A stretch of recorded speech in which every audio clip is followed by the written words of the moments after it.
चलो will start with topic wave optics. हम लोगों ने क्लास में डिस्कस ही किया था। तो आज से जो है अब रोज मैं कोशिश करूंगा कि वेव ऑप्टिक्स का एक एक लेक्चर अपलोड कर दूं। तो हम लोग जो टॉपिक शुरू करेंगे वो सुपरपोजिशन प्रिंसिपल से करेंगे। सुपरपोजिशन प्रिंसिपल का मैथमेटिकल स्टेटमेंट तो सबको पता ही है यार। Resultant displacement is equal to sum of individual displacements. y is equal to y1 plus y2। ठीक है, ये बेसिक तो हम सबको पता है। अब ध्यान से सुनना। तो हम लोगों ने क्या किया, दो सोर्स ऑफ लाइट ले लिया, S1 और S2। ठीक है, यहाँ से दोनों से लाइटें निकल रही हैं, मतलब अपने अपना वेव्स निकल रहे हैं। कोई एक पॉइंट मान लेते हैं, इस पॉइंट पे मुझे इंटरफेरेंस स्टडी करना है या सुपरपोजिशन स्टडी करना है। तो यहाँ से S1 से ये दूरी है x1, और S2 से जो ये दूरी है वो क्या है, x2। ठीक है, क्लियर। अब इनिशियली जब एस से वेव निकल रही थी तो हमें पता है wave equation is given by A sine omega t plus k x, plus minus जो तुम्हें लेना है ले लो। और एस टू को हम लोगों ने मान लिया A two sine omega t plus k x. ठीक है, इक्वेशन है। जब यहाँ पे ये इंटरफेरेंस हुआ या मिक्सिंग हुई या सुपरपोजिशन हुआ, तो एक्स वन दूरी पे इसकी इक्वेशन क्या हो जाएगी, A one sine omega t plus k x one. और यहाँ पे क्या आ जाएगा बेटा, A two sine omega t plus k x two. अब यहाँ पे ये जो दोनों मिले तो इनका एडिशन हमारा क्या कहला देगा, सुपरपोजिशन प्रिंसिपल। मतलब यहाँ पे जो वेव बनेगी वो कुछ नहीं रहेगा, इनका इंडिविजुअल जो है डिस्प्लेसमेंट का सम रहेगा। ठीक है, तो it will B y1 plus y2, y1 plus y2। यहां तक की बात सबको समझ में आती है। ठीक है, तो अगर मैं इक्वेशन की बात करूं, ध्यान से सुनो। मान लेते हैं अगर मैं हम लोग किसी चीज की बात कर लेते हैं, तो यहाँ पे फेज डिफरेंस की अगर मैं बात करूं तो एक फाई वन अगर मैं लिख लेता हूं omega t plus k x one, और फाई टू मैं लिख लेता हूं omega t plus k x two. ध्यान से सुनना। तो delta phi which will be phi two minus phi one, with it will be k x two minus x one. ठीक है, तो डेल्टा फाई की वैल्यू क्या हो जाएगी, के डेल्टा एक्स। और हम लोगों ने वेव्स एंड ऑसिलेशन में पहले भी पढ़ा है, के की वैल्यू क्या होती है, 2 pi by lambda delta x. तो ये रिलेशन आ गया फेज डिफरेंस और डेल्टा एक्स। अब डेल्टा एक्स है क्या, ध्यान से देखो। तो सोर्स S1 कितना चला, x1। सोर्स S2 से जो वेव आई वो कितनी चली, x2। तो x2 माइनस x1 उन दोनों के बीच के पाथ का डिफरेंस हो गया ना। जैसे अगर मैं बोलूं सोर्स S1 चला 8 मीटर और सोर्स S2 चला 10 मीटर, ये बहुत वेग एग्जांपल है लेकिन समझ लो। तो S2 माइनस S1 जो आया 2 मीटर, वो क्या हो गया, पाथ डिफरेंस। तो delta x is nothing but path difference. Delta x is nothing but path difference. पूरे चैप्टर में ये पाथ डिफरेंस निकालना बहुत इंपॉर्टेंट है। पूरा चैप्टर ही इसी पे है। पहला रिलेशन सबको क्लियर हुआ कि delta phi is equal to 2 pi by lambda delta x. Clear है। अब ध्यान से देखो। अब हम लोग जैसे अगर मेरे पास मैं ले रहा हूं y1, कोई एक इक्वेशन मान लेता हूं a1 साइन ओमेगा टी, और y2 जो है that is a2 sine omega t plus five. ठीक है, तो इन दोनों के बीच में जो फेज डिफरेंस आ गया वो क्या आ गया, फाइ का। चल, तो सुपरपोजिशन प्रिंसिपल के हिसाब से y क्या हो जाएगा, y1 प्लस y2। अच्छा, ये जो मैं क्वेश्चंस करा रहा हूँ ये साउंड वेव्स में भी सेम रहेंगे। तो मैंने तब साउंड वेव्स में नहीं कराया था, तो इसीलिए अब वेव ऑप्टिक्स में कर रहे हैं हम लोग। तो y is equal to y1 plus y2। अगर आप ध्यान से देखो तो ये क्या हो गया, a1 sign omega t plus a2 sine omega t plus five. ठीक है, ब्रैकेट ओपन कर लो, a1 साइन ओमेगा टी, और ये क्या हो जाएगा, a2 sine omega t cos five plus a2 cos omega t sine five. Clear है, कोई तकलीफ तो नहीं है। अब साइन ओमेगा टी वाले टर्म्स एक साथ ले लो, ये दो टर्म्स एक साथ ले लिया मैंने। तो इसमें क्या हो गया, अगर आप ध्यान से देखें तो A1 + A2 cos phi, sine omega t common आ गया यार। और यहाँ क्या हो जाएगा, A2 sin phi cos omega t. Clear है, कोई तकलीफ तो नहीं है। अब एक एजम्पशन ले लेंगे हम लोग, लेट, अब ये सब क्यों कर रहा हूं मैं आपको समझ में आएगा। A1 + A2 cos फाई को हम लोगों ने ले लिया R cos थीटा, एंड A2 sin फाई को हम लोगों ने ले लिया R sin थीटा।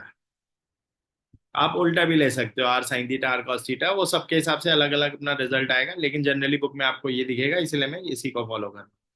तो ये हो गया R cos theta sine omega t plus R sin theta cos omega T. तो ये क्या हो गया, देखो ध्यान से देखो, R common, sine A cos B plus cos A sine B. तो ये क्या हो गया, sine omega t plus theta. क्योंकि रिजल्टेंट हमें इसी फॉर्म में दिखाना था, किस फॉर्म में, A sine omega t plus five के फॉर्म में, इसीलिए हम लोगों ने ये सारे स्टेप्स लिए जो अभी आपको ऊपर दिखे। A1 + A2 cos फाइव को R cos थीटा लिया ताकि हम लोग इस फॉर्म में इसको रिप्रेजेंट कर पाए, क्योंकि हम लोग इसी फॉर्म में पढ़ते आ रहे हैं यार।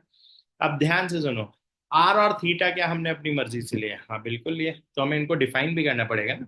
जैसे इसको इक्वेशन 1 बोल दिया मैंने और इसको इक्वेशन 2 बोल दिया। तो अगर आप ध्यान से देखो तो squaring and adding, equation 1 and 2, 1 और 2 को स्क्वायर और ऐड कर दो तो ये कितना हो जाएगा बेटा, A1 + A2 cos फाइव का whole square plus A2 sin five का whole square is equal to R² cos² theta plus R² sin² theta. ठीक है, ब्रैकेट ओपन कर लो, A1² +2A1 A2 cos five plus A2² cos² five plus A2² sin² five is equal to R² in bracket cos² theta plus sin² theta. इस पे ध्यान से देखो, ये वाली चीज, A2² cos² five plus A2² sin² five, A2² common आ गया, cos² प्लस sin² इज 1। तो अब हमारे पास ये कितना आ जाएगा, ये हो जाएगा A1² +2A1 A2 cos five plus A2² is equal to R²। तो R जो आया वो क्या आ गया, √A1² +2A1 A2 cos five plus A2²। ध्यान से देखो ये फॉर्मूला कहाँ पढ़ा हुआ है, याद करो, वेक्टर में रिजल्टेंट का फॉर्मूला याद आया कुछ। अब इक्वेशन 1 और 2 को स्क्वायर और ऐड कर दिया तो ये आ गया। अब डिवाइड कर देते हैं, ठीक है, इक्वेशन 1 डिवाइडेड बाय इक्वेशन 2। तो 1 और 2 अगर हम लोग देखें तो ये हमारे पास क्या आ जाएगा, या इक्वेशन 2 डिवाइडेड बाय 1 कर देते हैं, क्योंकि tan थीटा के फॉर्म में आप लोगों ने पढ़ा हुआ है। तो मैं इक्वेशन 2 डिवाइडेड बाय इक्वेशन 1 कर देता हूँ। तो ये क्या हो जाएगा, देखो R sin theta upon R cos theta इसके बराबर sin five A2 sin five upon A1 + A2 cos five. तो आर आर कैंसिल हो गया, तो tan theta is given by A2 sin five upon A1 + A2 cos five. Again same formula जो आप लोगों ने वेक्टर्स में पढ़ा था, मतलब हम लोगों ने स्केलर को वेक्टर के फॉर्म में ले आए ताकि हमारा काम क्या हो, आसान हो जाए, वरना यही चीज है ना बहुत ज्यादा टिपिकल बनती है। इतनी बात सबको समझ में आ रही है, पक्का। अब ध्यान से देखो, हम लोगों का इक्वेशन क्या था, y = R sin omega t plus theta. तो यहाँ R क्या रिप्रेजेंट करेगा बेटा, एम्पलीट्यूड किसका? रिजल्टेंट वेव का। तो R is amplitude of resultant wave, और थीटा क्या हो गया उनका? फेज। थीटा क्या हो गया? Phase angle. किसके बीच का एंगल? अगर आप ध्यान से देखो तो मैंने बोला अगर वेक्टर के फॉर्म में है तो क्या A1 A2 के बीच का एंगल हो जाएगा ये? हाँ बिल्कुल हो जाएगा। यहां तक किसी को कोई तकलीफ? तो अगर मैं इसको वेक्टर फॉर्म में रिप्रेजेंट करूं तो ध्यान से देखो तो क्यों मैं कर पा रहा हूँ वेक्टर फॉर्म में? सबको समझ में आया? क्योंकि रिजल्ट हमारा ऐसा आया है। तो अगर मैं मानूं ये A1, ये A2, तो इनका जो रिजल्टेंट आया है, इनका जो रिजल्टेंट आया है ये, ठीक है, इनका जो रिजल्टेंट आया है ये, और ये हम लोगों ने आंसर जो है एंगल इसके बीच में निकाला है। A1 और A2 के बीच का एंगल जो हम लोगों ने क्या ले लिया है? थीटा। A1 और A2 के बीच का, सॉरी, A1 और A2 के बीच का एंगल, तो यार थीटा मैंने शायद दो दो बार यूज कर लिया। A1 y is equal to cos five. Five नहीं, सही है, सही सही चल रहा है। यहाँ तक की बात समझ में आ गई सबको? तो ये अब हम लोग इसको क्या करेंगे? रिजल्टेंट के फॉर्म में यूज कर लेंगे। ये हो गया रिजल्टेंट। तो ये एंगल जो है ये हमारा थीटा हो गया, ठीक है, और ये एंगल हमारा क्या हो जाएगा? फाइव। कोई तकलीफ यहाँ तक? पक्का? किसी को कोई तकलीफ हो तो पूछ लो। और यहाँ का पूछोगे यार, आदत हो गई है। चलो ध्यान से देखो। अब इसमें एक सिंपल सा इक्वेशन, y निकालना है हमें। Given y1 is equal to 4 sin ω t plus 30 degree plus 3 sin, या प्लस हटा देता हूँ, अलग फॉर्म में लिख देता हूँ, y2 y1 and y2 is equal to 3 sin ω t plus 120 degree. तो सवाल कैसे पूछ लेंगे? ऐसा फाइंड वाई नहीं, फाइंड रिजल्टेंट वेव पूछ लेंगे या फाइंड रिजल्टेंट पूछ लेंगे, जो भी है। तो मैं लिख देता हूँ फाइंड रिजल्टेंट। मैंने क्या लिख दिया बेटा? Find resultant. अब ध्यान से देखना, अगर आप ऊपर एक्सप्रेशन देखेंगे तो हमारे पास एक्सप्रेशन जो आया था वो क्या आया था? A1 + A2 cos five R cos theta R sine theta, और ये हम लोगों ने यहाँ तक पूरा डिराइव कर लिया था।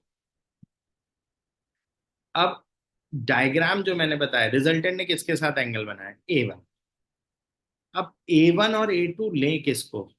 उस चीज में यहाँ पे आपको ध्यान देना है, इस चीज पे ध्यान देना। y1 is A1 sin ω t, y2 is A2 sin ω t plus five. तो A1 और A2 के बीच का एंगल फाइव जो हम लोगों ने पहले ही ले लिया है, और रिजल्टेंट का एंगल थीटा बना है A1 के साथ।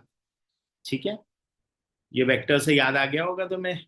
अब ध्यान से देखो, जिसका फेज डिफरेंस छोटा है, जैसे यहाँ पे फेज क्या है? जिसका फेज छोटा है, जैसे यहाँ पे फेज क्या है? ω t। यहाँ पे फेज क्या है? ω t प्लस फाइव। तो जिसका फेज छोटा है, बहुत ध्यान से सुनना, जिसका फेज छोटा है उसका एम्पलीट्यूड A1। अरे आपको ये भी तो डिफाइन करना पड़ेगा ना, A1 A2 किसको ले रहे हो? तो जिसका फेज छोटा है उसका एम्पलीट्यूड A1। क्लियर है? जिसका फेज छोटा है उसका एम्पलीट्यूड A1। अब अगर आप यहां से ध्यान से देखें तो ω t + 30, ω t + 120, तो छोटा कौन वाला है? ω t + 30। तो A1 is 4 and A2 is 3। समझ में आया? जिसका फेस छोटा है वो A1। तो आर की वैल्यू बेटा हमें मिल गई, √A1² plus A2² plus 2A1 A2 cos five. अरे अब फाइव की बात करें तो दोनों में फेस डिफरेंस कितने का है? ऊपर 30 डिग्री, ω t + 30, नीचे ω t + 120। तो जो फेस आएगा या फेस डिफरेंस को, डेल्टा फाइव को मैं फाइव से अगर रिप्रेजेंट करूं तो ये क्या 90 डिग्री का आ जाएगा? किससे? क्योंकि अगर मैं इसको क्या बोल रहा हूँ, इसको मैं बोल रहा हूँ φ1, इस पूरे को मैं बोल रहा हूँ φ2, तो डेल्टा फाइव क्या आएगा? φ2 - φ1। तो कितना आ गया बेटा? 90 डिग्री। बस अब क्या है, वैल्यू रख दो। तो √4² प्लस 3² प्लस 2 × 4 × 3 cos 90, तो विच इज 5। तो आर की वैल्यू तो आ गई बेटा 5। अल्फा, अल्फा या टेन अल्फा, या एंगल के लिए बोल देते थीटा ही वर्ड यूज कर लेते हैं इंस्टेड ऑफ अल्फा, तो थीटा ले रहे हैं, तो टेन थीटा। अगर ध्यान हो तो ऊपर ही जो हम लोगों ने लिखा है, A2 sin phi upon A1 plus A2 cos phi, A2 sin phi upon A1 plus A2 cos phi। तो अब ध्यान से सुन लो, तो tan थीटा A2 कितना है 3 साइन 91, A1 क्योंकि फाई की वैल्यू 90 है ना, ऊपर देखो, A1 4। ठीक है, तो थीटा की वैल्यू कितनी आ गई 3/4, 3/4 मतलब 37 डिग्री। तो हम लोगों ने रिजल्टेंट निकाल लिया, आर निकाल लिया। अब इक्वेशन भी बना लेते हैं। तो हमें पता है इक्वेशन क्या होती है, R sine omega t plus theta. अब ध्यान से सुनना, ओमेगा टी प्लस थीटा पे मैं वापस कॉन्सेंट्रेट कराता हूं। यहां ओमेगा टी मतलब छोटा फेज, ओमेगा टी मतलब छोटा फेज। समझ में आ रहा है हमारा, जब हमारे पास इक्वेशन कौन कौन सी थी ध्यान से देखो, A1 sin ωt plus A2 sin ωt+5। तो फाइनल रिजल्ट क्या आया, R sin ωt+थीटा। तो यहाँ साइन ओमेगा टी क्या रिप्रेजेंट कर रहा है, छोटा वाला फेस। तो यहाँ छोटा वाला फेस कौन है, ओमेगा टी है कि ओमेगा टी+30 है, ओमेगा टी+30 है। मतलब हमारा जो आंसर आएगा आर की जगह 5 साइन, अब ओमेगा टी नहीं है, ओमेगा टी+30 डिग्री है, और थीटा कितना आया 37। तो हमारा final answer 5 sin ωt+67 degree. This is your answer. मेरे ख्याल में क्लियर हो गया होगा। फिर से ध्यान दो, A1 किसको लेंगे, छोटे वाले फेस के एम्पलीट्यूड को, A2 किसको लेंगे, बड़े वाले फेस के एम्पलीट्यूड को। और आर साइन ओमेगा टी में ओमेगा टी क्या रिप्रेजेंट कर रहा है बेटा, छोटा वाला फेस। ओमेगा टी क्या रिप्रेजेंट कर रहा है, छोटा वाला फेस। एक और टाइप पे एक और क्वेश्चन हम लोग करके देखते हैं, ध्यान से देखना। तो एक और क्वेश्चन अगर मैं उठाऊं, तो हमारे पास y1 गिवन है 4 sin ωt+30 degree, and y2 is, या फिर ऐसे नहीं रिप्रेजेंट कर देते, टफ बना दे, थोड़ा क्वेश्चन अलग बना दे, नहीं तो ये वैसा ही हो जाता। तो find y if y is given by 4 sin ωt+30 degree minus 3 sin ωt−60 degree. अब ध्यान से सुनो, अब हम लोगों ने क्या लिया है, साइन साइन, लेकिन जब हमने डिराइव किया तो क्या दोनों साइन प्लस में थे, A1 sin ωt plus A2 sin ωt+y। मतलब अब मैं जो रिजल्ट ये यूज करूंगा, ये वाले रिजल्ट, ये रिजल्ट, ये वाला रिजल्ट, ये वाला रिजल्ट, अब ये मैं उन्हीं के लिए यूज कर सकता हूं जहां पे A1 sin ωt है, A2 sin ωt+फाइ है। क्लियर है क्या, पक्का। लेकिन यहाँ पे माइनस, दोनों तरफ माइनस है यार, बीच वाला माइनस है, उधर भी माइनस है, तो अब इसको मुझे हटाना पड़ेगा। तो अब मैं इसको ध्यान से देखना कैसे लिखूंगा। अब सॉल्यूशन शुरू कर रहा हूँ, तुम्हें समझ में आया कि मैं क्या बोलना चाह रहा हूँ, पक्का। तो y को मैं क्या लिखना चाहूंगा, ध्यान से देखना।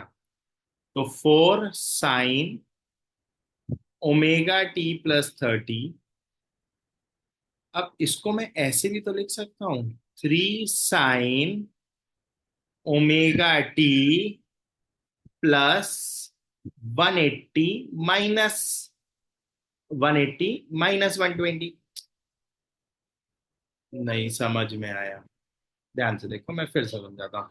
हमें पता है साइन, इस माइनस को, ध्यान से सुनना, बहुत ज्यादा ध्यान से सुनना, अभी मैं फिर से बताता हूँ।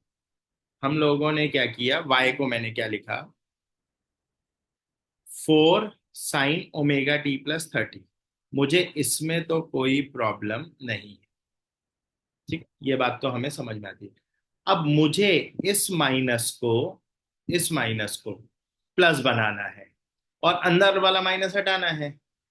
तो ध्यान से सुनो, तो मैं इसको थ्री, ध्यान से सुनो, sine minus sine omega t minus 60 को मैं ऐसे नहीं लिख सकता क्या? साइन 180, ध्यान से सुनना, sine 180 plus omega t minus 60, क्योंकि sine 180 plus theta is minus sine theta.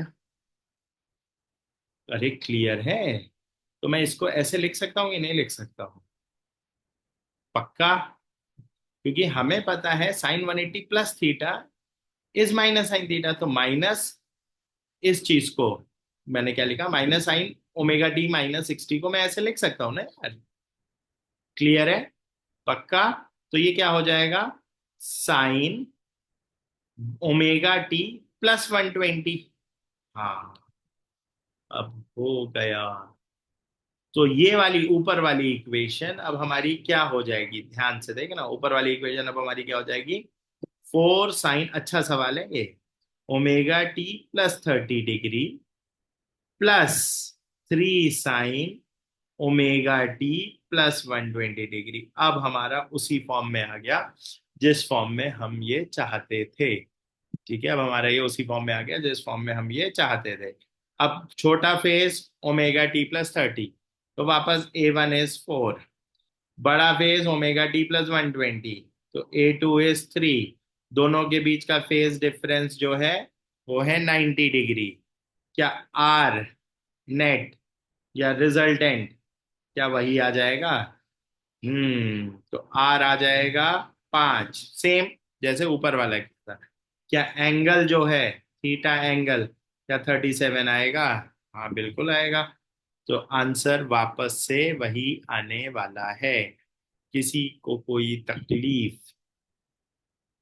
Clear है क्या? पक्का? कैसे किया, क्या सबको समझ में आया? तो जिस हिसाब से दिख रहा है उसी के हिसाब से हम इस चीज को कैरी फॉरवर्ड करेंगे। क्लियर है क्या बेटा? समझ में आ गया? तो इस पे अब हम लोग काफी सारे सवाल जो हैं वो कर सकते हैं। अब मैं तुम्हें एक क्वेश्चन दे देता हूँ, ये आप लोग अटेम्प्ट करना। तो अगर मैं एक क्वेश्चन आपको दूं, ध्यान से सुनो, कि हमारे पास y1 है, या सिंपल मैं ऐसा लिख देता हूँ, y1 है 4 sin 200 pi t and y2 is 3 sin 2, हालांकि ये तो डायरेक्टली सवाल है लेकिन फिर भी कर ही लो, प्लस पाई/2, ट्राई करना है ना, ट्राई करना। और इसका रिजल्टेंट बताना है आपको, और इसका जो आंसर आएगा वो आएगा y = 5 sin 200 pi t plus 0.2 पाई। अब 0.2 पाई मतलब उसने एंगल को रेडियन में रिप्रेजेंट किया है, डिग्री में नहीं। तो जो भी एंगल आएगा आप उसको किस में रिप्रेजेंट कर देंगे, रेडियन। आई थिंक इतना तो समझ में आ गया होगा आपको। ठीक है? पक्का? अब ध्यान से देखो, अब हम लोगों ने एक चीज देखी थी कि डेल्टा फाई हमारे पास कितना आ गया, 2 पाई/लैम्डा डेल्टा एक्स। और आप अगर आपको वेव्स याद हो तो हम लोगों ने एक चीज पढ़ी थी, intensity is proportional to square of amplitude. याद है? हम लोगों ने एक चीज पढ़ी थी, intensity is proportional to square of amplitude. और अभी हम लोगों ने क्या निकाला, R² is A1² plus A2² plus 2A1 A2 cos 5। Clear है? पक्का? अगर मैं इस चीज को ऐसे लिखूं तो ये क्या हो जाएगा, I is Ka² where K is any constant, फिर K इज एनी कांस्टेंट, तो ये कितना हो जाएगा, ध्यान से देखो, I/K is equal to I1/K plus I2/K plus 2 √I1/K √I2/K cos 5। है ना? अब के अगर आपको दिख रहा है तो निपट गया यार। तो ये क्या हो जाएगा, I1 plus I2 plus 2 √I1 I2 cos five. अब ये जो टर्म है, अब ध्यान से देखो, मैंने अगर दो रेज मिला, ये दो वेव्स का सुपर इम्पोजिशन करा है, इंटेंसिटी तो उसकी ऑलरेडी फिक्स्ड है यार। मतलब इंटरफेरेंस डिटरमाइन कौन कर रहा है? कॉस फाइव वाला टर्म। इंटरफेरेंस डिफाइन कौन कर रहा है? कॉस फाइव वाला टर्म। तो इसको कहते हैं इंटरफेरेंस टर्म, या फिर आप पार्ट डिफरेंस मान ले, फेज डिफरेंस मान ले। तो ये सब तो, फेज डिफरेंस ही तो आपको बताएगा कि कंस्ट्रक्टिव है या डिस्ट्रक्टिव है। तो ये वाला जो टर्म है वो क्या कहलाएगा? कॉस फाइव वाला टर्म क्या कहलाएगा? Interference term. ठीक है। अगर, ध्यान से सुनो, if I1 is equal to I2 is equal to I, तो हमारे पास आई लिख देते, तो इसको आई नेट कर देते हैं यार। ठीक है, इसको हम लोग क्या कर देते हैं? आई नेट। तो आई नेट की वैल्यू कितनी हो जाएगी? I plus 2I cos five. ठीक है, तो ये कितना हो जाएगा? 2I plus 2I cos five. समझना इस चीज को ध्यान से। तो 2I common, 1 plus cos five, 1 plus cos theta. क्या 2 कॉस स्क्वायर थीटा बाई 2 होता है? हाँ। तो 2I into 2 cos square theta by 2। तो इंटेंसिटी का फॉर्मूला क्या आ गया? 4I cos square pi by 2। Very very very important. लेकिन ध्यान रखना, ये तब है जब दोनों इंटेंसिटी सेम है। जब दोनों इंटेंसिटीज क्या है? सेम है। अब मान लो सेम नहीं, तो क्या करेंगे? ध्यान से देखना, आई की वैल्यू अब हमारे पास क्या है? आई नेट की वैल्यू कितनी है बेटा? I1 plus I2 plus 2 under root I1 I2 cos five. अब मैंने बताया कि कॉस फाइव बेसिकली आपका डिटरमाइन करेगा कि मैक्सिमम आएगा या मिनिमम आएगा। ठीक है, बहुत ध्यान से सुनो। तो इफ कॉस फाइव इज +1, तो क्या मैक्सिमम वैल्यू है? हाँ। तो that will be condition for maxima, जिसको हम लोग क्या बोलेंगे? Constructive interference. पूछा जाता है भाई बोर्ड्स में, कंस्ट्रक्टिव इंटरफेरेंस की कंडीशन निकालो। तो कॉस फाइव क्या हो गया? 1। कॉस फाइव 1, मतलब फाइव की वैल्यू, या डेल्टा फाइव। ये फाइव क्या रिप्रेजेंट कर रहा है? चेंज। तो फाइव की वैल्यू है, डेल्टा फाइव लिख देता हूँ। डेल्टा फाइव की वैल्यू क्या हो जाएगी? 2n पाई। अरे हाँ या ना, 1 तो तभी आता है। क्या हो जाएगी? 2n पाई। अब 2n पाई, अब हमने पर डेल्टा फाइव को क्या लिखा था? 2 pi by lambda delta x किसके बराबर? 2n पाई। 2 पाई कट गया, तो डेल्टा एक्स क्या हो गया? n lambda. n lambda. और n की value 0 1 2 3, and it can take any values. तो ये कंडीशन हो गई कंस्ट्रक्टिव की। मतलब if path difference is an integral multiple of wavelength, then will get maxima. बहुत इंपॉर्टेंट है, बहुत ध्यान से सुनना। तो this is condition for maxima. तो मिनिमा के लिए क्या हो जाएगा? cos फाइव की वैल्यू -1। तो ये हमारा क्या रिप्रेजेंट करेगा? मिनिमा। ठीक है, ये क्या रिप्रेजेंट करेगा बेटा? मिनिमा। मिनिमा मतलब डिस्ट्रक्टिव इंटरफेरेंस।